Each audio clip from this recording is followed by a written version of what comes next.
Hey guys, so welcome back to another video here. So today we're going to be running an anti-Medicham team, which is Azumarill, Sableye and Mandibuzz, Azumarill double dark in the back. So this is a really good team. Do give it a try. And hopping on to the first battle, we have Azumarill on the lead versus Defense from Deoxys. Not a good lead, so I'm going to swap into the Sableye straight away. And we draw out an Umbreon.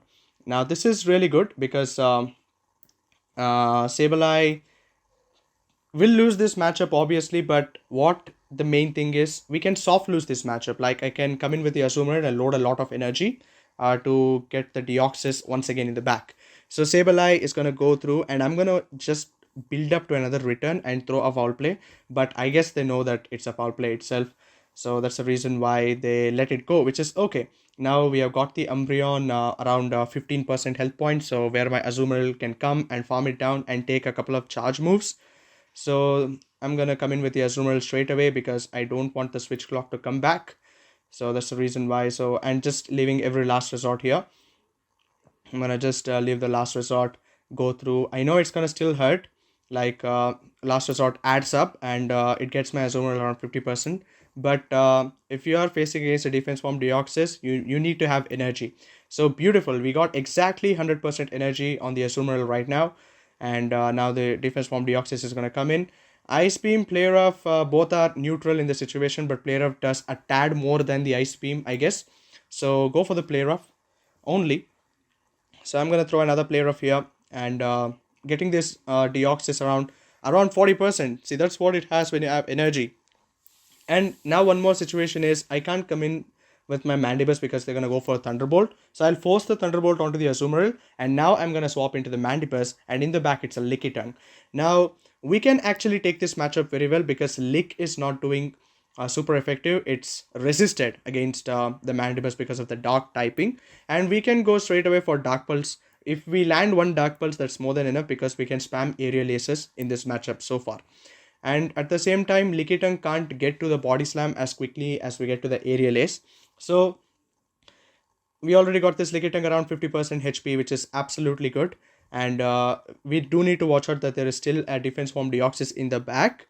And it's out of energy as well. So if they try to sack swap the Deoxys, make sure to take the advantage. Do not throw the energy there and farm down. And I went to catch a charge move there, but I got failed. But the defense from Deoxys comes in once again, and now it is forced to throw a Thunderbolt once again at me. And I'm gonna go ahead and shield. I will not throw any charge move here because I know I can farm down this Deoxys and have a plenty of energy in the back because still they have two shields. And what I'm gonna do is I'm gonna shield the first Body Slam here, and I'm gonna throw an Aerial Ace because all I need is another couple of fast moves in order to take this game. Two for the shields and another one for the taking down the Lickitung. But the timer comes up here. The timer comes up, and because we were slightly ahead on health than the Lickitung, we take that game. But if they had defense from Deoxys in the back, they would have won because they have an extra Pokemon. So that's a good game. That's a really good tight end game in the end. So hopping on to the second battle, we have Ryochin. Okay, that's a nice username. So Azumarill versus Galarian Weezing. Now Galarian Weezing usually run with Brutal Swing and Overheat, but we ran into a Sludge one here. So which is actually not great for my team because Galarian Weezing does extremely well against my backline too because of the Fairy Wind. But it's not like threatening me because it does not do that much damage. But at the same time, as soon we get this Galarian Weezing out of our side, I think we are good to go in this matchup.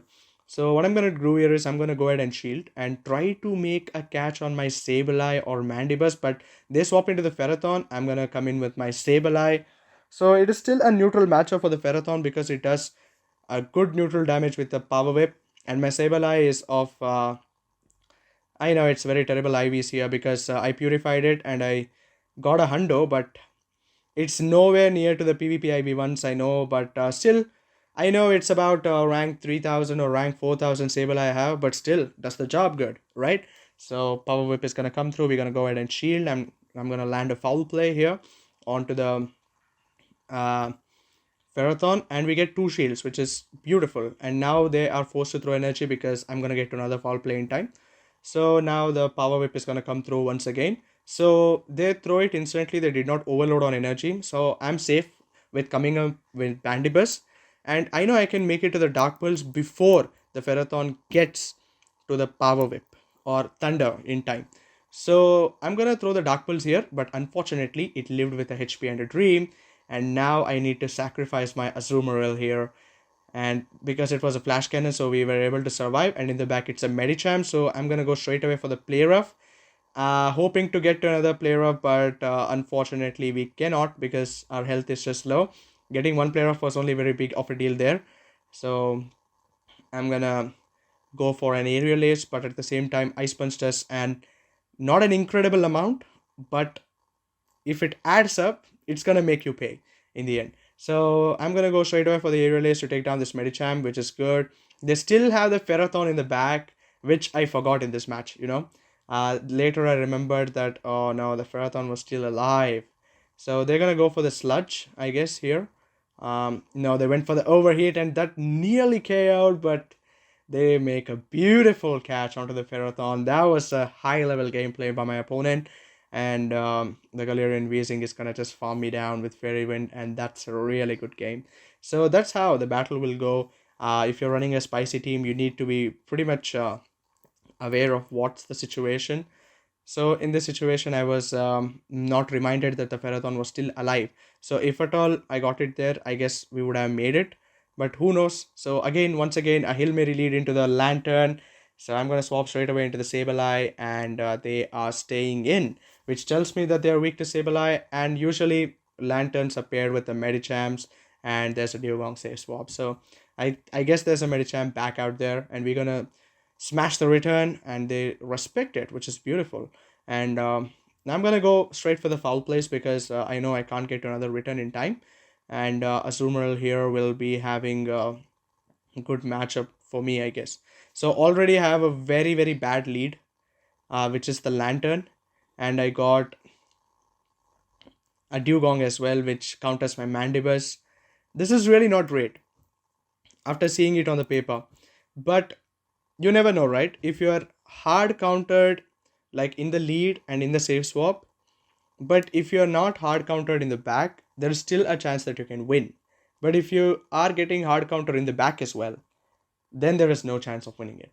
So I'm gonna go for another Play Rough after loading up a lot of energy, but still my Azumarill has got about 50% health points, which is not at all ideal. And I can't even swap onto my Mandibuzz because of how Thunderbolt is super effective against it.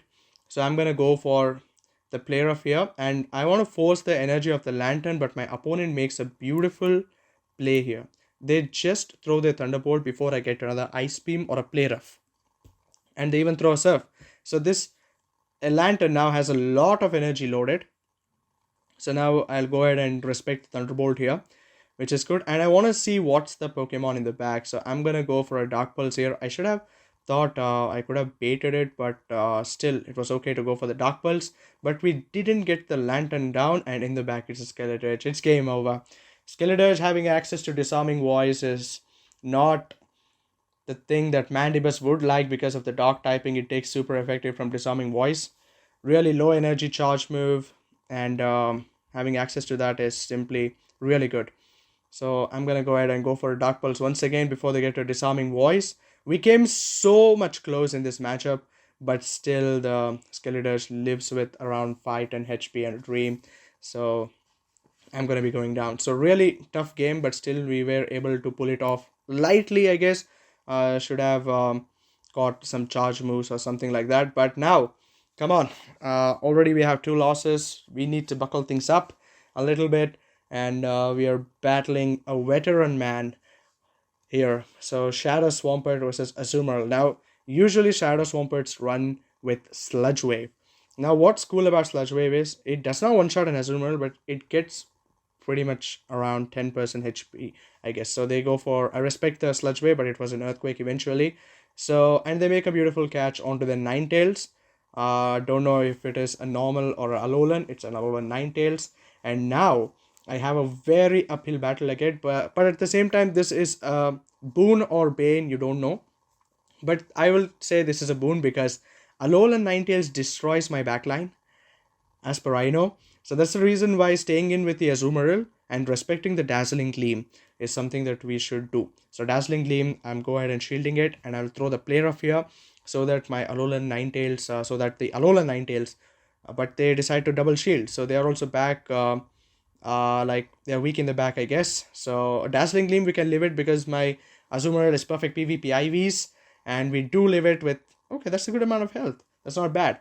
And I'm gonna go for the Player of Fear to take down the Ninetales. So the Swampert just decides to come back in now, I guess. Yes. And now my only thing is to get to an Ice Beam, and we get it with the HP and a Dream Azumarill.